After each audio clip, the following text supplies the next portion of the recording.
Olá pessoal, eu sou o professor Peruca e esta é a 12ª aula da matéria de regulamentos de tráfego aéreo. Hoje nós vamos tratar do Código Brasileiro de Aeronáutica, Lei 7565, que regula o setor aéreo. Vamos lá? O CBA, que é o Código Brasileiro de Aeronáutica, é a lei número 7.565, que foi promulgada em 19 de dezembro de 1986. Traz em seu escopo uma linha mestra que norteia todas as legislações complementares, leis especiais, decretos e normas sobre a matéria aeronáutica. Esse conjunto normativo rege a política aeroespacial brasileira. O artigo 1º desse código diz: o direito aeronáutico é regulado pelos tratados, convenções e atos internacionais de que o Brasil seja parte, por este código e pela legislação complementar. O parágrafo 2º diz que este código se aplica a nacionais e estrangeiros em todo o território nacional, assim como no exterior, até onde for admitida sua extraterritorialidade.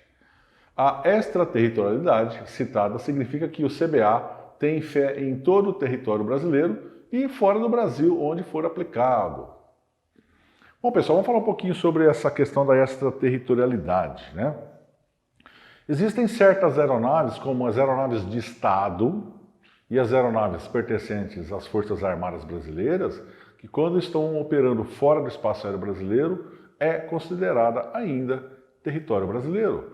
Então, por exemplo, uma aeronave que esteja transportando o presidente da República, estando em outro país, mesmo que ela esteja pousada nesse país, as autoridades do país em questão não podem simplesmente adentrar essa aeronave sem que seja convidada ou autorizada pelas autoridades brasileiras.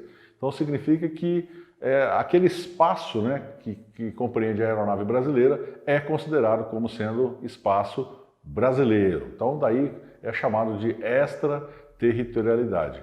E essa extensão ocorre a todas as aeronaves de Estado, que são empregadas pelos governos brasileiros, né, pelas autoridades brasileiras, assim como as aeronaves militares brasileiras operando fora do espaço aéreo brasileiro.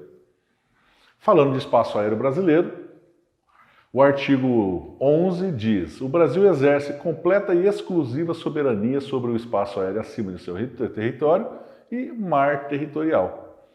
A lei número 8.617, de janeiro de 1993, diz que, no artigo 1º, que o mar territorial brasileiro compreende uma faixa de 12 milhas marítimas de largura, medidas a partir da linha de baixo mar do litoral continental e insular, tal como indicada nas cartas náuticas de grande escala reconhecidas oficialmente no Brasil.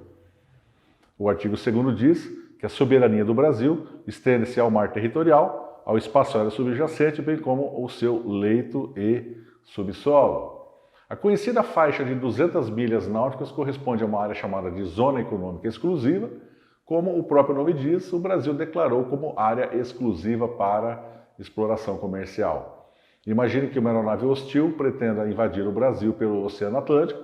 A invasão, de fato, só aconteceria ao cruzar o limite de 12 milhas a partir da costa.